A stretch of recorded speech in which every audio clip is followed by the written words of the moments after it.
Hi friends, welcome to my YouTube channel Odisha అత్త తెలంగాణ కోడలు. మా అమ్మ అయితే ప్రతి సమ్మర్లో ఇలా ఆవకాయ పచ్చడి అయితే పెడుతుంది. చాలా బాగుంటుంది. ఒక 30 వరకు అయితే పుల్లటి మామిడికాయలను తీసుకున్నాము. అవి శుభ్రంగా కడిగి బట్టతో తుడవాలి, తడి ఉండకుండా. ఇలా చేసిన తర్వాత అలా ముక్కలు కట్ చేసి పక్కన పెట్టుకోవాలి. ఒక గంజి అయితే పెట్టుకొని కొన్ని ఆవాలు తీసుకొని కొద్దిగా వేయించుకోవాలి. ఎక్కువసేపు అవసరం లేదు.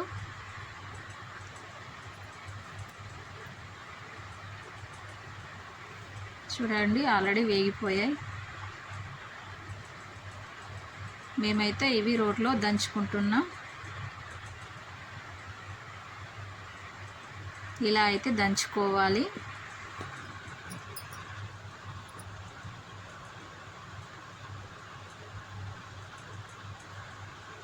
ఆవకాయ పచ్చడి అయితే చాలా టేస్ట్గా ఉంటుంది.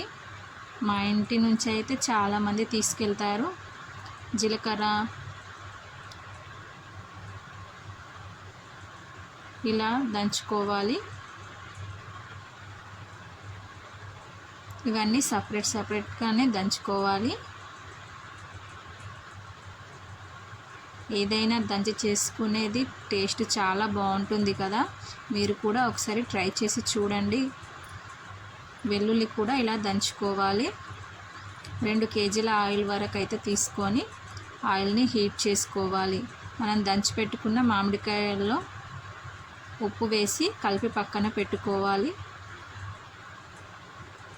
మీరు పచ్చడి అదే రోజైనా ఆయిల్ వేసుకోవచ్చు, లేదా 2-3 రోజుల తర్వాత అయినా ఆయిల్ వేసుకోవచ్చు. మామిడికాయ ముక్కల్లో ఉప్పు కలిపి పక్కన పెట్టి 2-3 రోజుల తర్వాత కూడా పోపు వేసుకుంటే కూడా బాగుంటుంది. చూడండి, ఒక గ్లాస్ వరకు అయితే కారం వేసుకొని మంచిగా ముక్కలకు పట్టేటట్టు కలుపుకోవాలి. మనం అమ్మని మర్చిపోలేము, ఆవకాయ ముక్కని కూడా మర్చిపోలేము. చాలా టేస్ట్గా ఉంటుంది. చూడండి, వెల్లుల్లి దంచింది వేసుకుంటున్నాం. ఫ్రెండ్స్, మా వీడియోస్ మీకు నచ్చినట్లయితే లైక్ చేయండి, మరియు మా ఛానల్ని సబ్స్క్రైబ్ చేయండి. అందరికీ షేర్ చేయండి. బెల్ ఐకాన్ని ప్రెస్ చేయండి. మేము చేసిన వీడియోస్ పెట్టిన వెంటనే మీకు వచ్చేస్తాయి.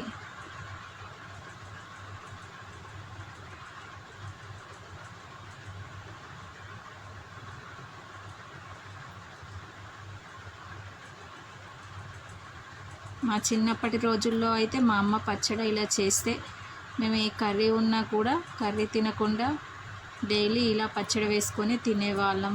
అంత టేస్ట్గా ఉంటుంది.